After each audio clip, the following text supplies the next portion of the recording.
What's up, guys? Welcome back to another video. Movie 2 just came out, and it was very long and had like no content in it, so I'm just gonna make a summary video to sum up everything that was in the movie for you guys. And yeah, I'm just gonna blitz through this, so let's just get started. So the first thing they showed was fishing, and honestly this sucks, bro. Like, I'm not gonna lie, fishing looks so slow. Like, I know there's probably better rods you can get and there's progression in the game to make it easier down the line, but I'm not trying to take this long to catch a single fish.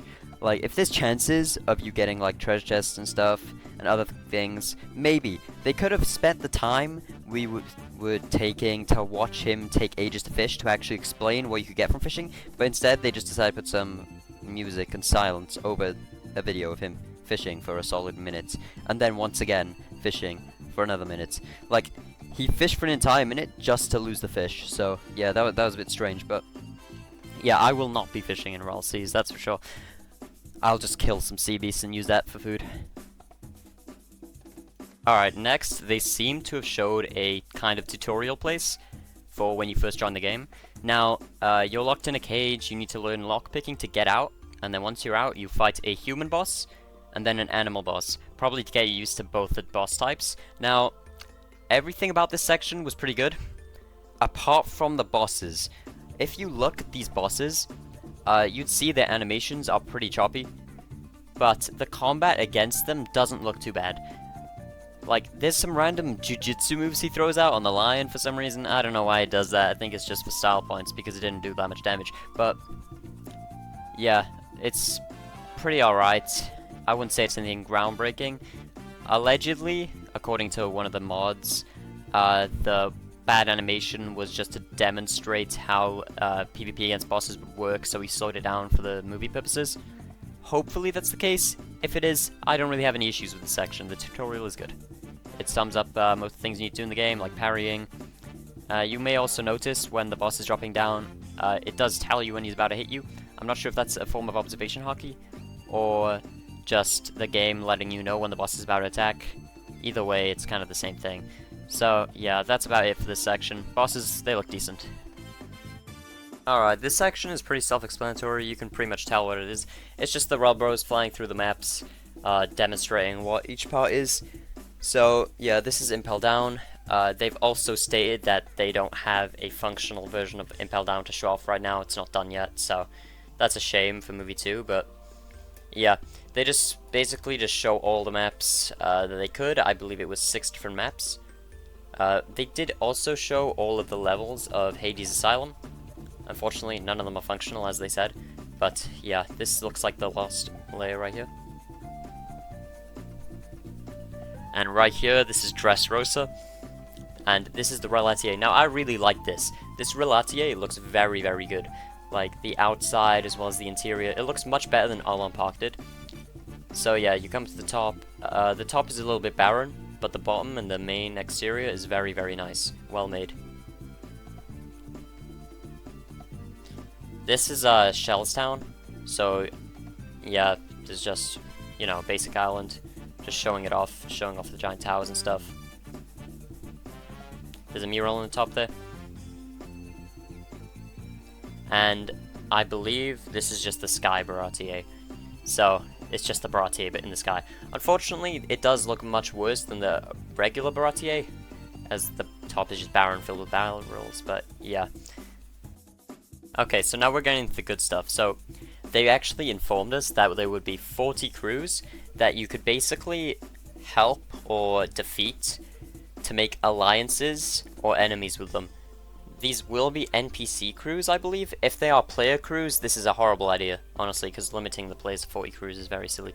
But I believe these are NPCs you can either ally or enemy with. So, depending on which crews you help and which you don't, you will have like alliances with these NPC crews, and they will help you in the future, and you could like have like mutual exchanges with them.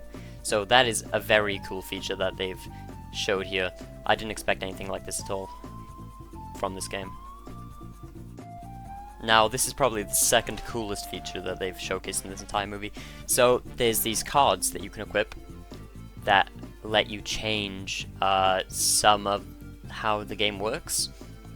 So just as an example, dash range increase is one of them. You can see right there on the screen, increased amount of geppos. So there's different amount of abilities that you can get for different sections. And there are some that follow the 6 powers. So there's like Soru, and then like finger pistols and stuff. I'm not sure about that one actually. I believe I saw something like it though. So what it seems like, you can equip 1 defense, 1 attack, and 1 agility ability to basically increase build diversity, so everybody doesn't have the exact same build, and I really like that. So it won't just be like Blox Fruits, for example, where everybody has the same sword style, fruit, Haki, because you can build a build that is unique to yourself, instead of just equipping the 3 best things in the game. And I really like that. And the reason why this is the second best thing that they've showcased is because there's something much similar to this, but much more improved that they are going to showcase right now. So this, of course, is my favorite part of the entire movie, because this is Haki. Now, Haki works very similarly to how I showed on the previous segment with the ability cards. But instead of ability cards that are limited to 1 per slot, so like 1 defense, 1 agility, 1 attack, this is like any Haki. So 6 Haki abilities, any 6. So it could be 6 from Conqueror, 6 from Observation, and 6 from Armament. Now all of these abilities give you different buffs. You can probably see on the descriptions. Matter of fact, I'll put some up on the screen right now. I'll put up all the ones they showed in this video on the screen right now, so you can read through all of these cards and see which abilities you like the best. As for how you obtain the cards, I believe the Rell Bros said that you could get them through boss drops. So, in terms of rarity, Conquerors will probably be the rarest, and Observation will be slightly rarer or equal to Armament. And that is because if you look at the abilities of the cards, Armament has something like increased damage by 4%, while Observation has like the ability to dodge attacks, which obviously one is much better than the other. But I do not know about the card's individual rarity. So, something like the Armament 4% card might be much rarer than a different Armament card, even though they're the same type. As for Conqueror's cards, they are definitely the most powerful in the game. They actually demonstrate some of the Conqueror's abilities, as well as the Observation and Armament abilities, and I'll put that on the screen right now for you to see. So this ability, I believe, is Ed D-Son, which is the one guy who did the light bulb, you know, Thomas Edison. So this lets you view all of your opponent's abilities: stamina bar, health bar, parry bar, and evade bar. So you can know if they've wasted their parries, wasted their evades, and what fruit abilities they have on for you to counter. Now that is extremely useful if you know nothing about your enemy. I feel like if you're fighting someone you know about, that is just a waste of a card slot, other than the ability to see their stamina, because you can catch them off guard when they think that they are safe.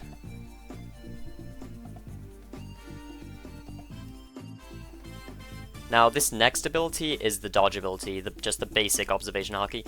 I believe you can dodge 8 punches, or I should say light punches, because as you saw right there, he still had 3 dodges left, but the heavy M1 still made contact. So I believe they can only dodge light punches and not heavies. Okay, this next one is one of my favorite abilities. It's a Conqueror's ability that releases Conqueror's Haki all around you for 10 seconds after you are knocked down. So if you've ever watched the Impel Down arc in... Sorry, not Impel Down. The Wano arc when Luffy is in prison and he gets knocked out by Kaido, but his Conqueror's Haki is still active. It's basically that, and it protects you, pretty much, from all danger during that time. So it's very useful. This next Haki ability is probably my favorite in the entire game. This is Wi-Fi Haki, obviously what Shanks used on Green Bull to de-transform him from his Logia state. Now this is insane. As you can see, he completely took him out of his zone form. He is completely stun locked, and he took 12 damage. If you look at his HP bar, that's like about, I'd say a quarter of his health, maybe a fifth, and that's an insane amount of damage for an instant hit move, which I don't even know if you can dodge it yet. And if you look on the range of it, it's also insane. So yeah, this is definitely going in my build when I play the game. Okay, yeah, that's pretty much it for all the cool stuff. We're back to lame stuff now, so... actually, it's not lame. This boss is really cool. There's just a few issues with it. Rell Bad kept dying to the boss. So he couldn't actually demonstrate how effective the boss was at actual PvP. It looks very similar to like an Elden Ring boss, I suppose, with the one difference that this guy does not have a lot of attacks. I'm pretty sure he only uses like 2 different attacks, or they are like 5 very similar looking attacks. They're all just like sword slashes. I know you're probably thinking, oh, what else is he gonna do? He's just a giant with a sword. But it is kind of underwhelming when you're fighting a boss of this size to have such predictable attacks. So yeah, he just fights this for like 10 minutes, and then that's the end of the movie. So, yeah, if you guys like this summary, like, subscribe, and I will of course be making videos when Rell releases. So, see you guys later.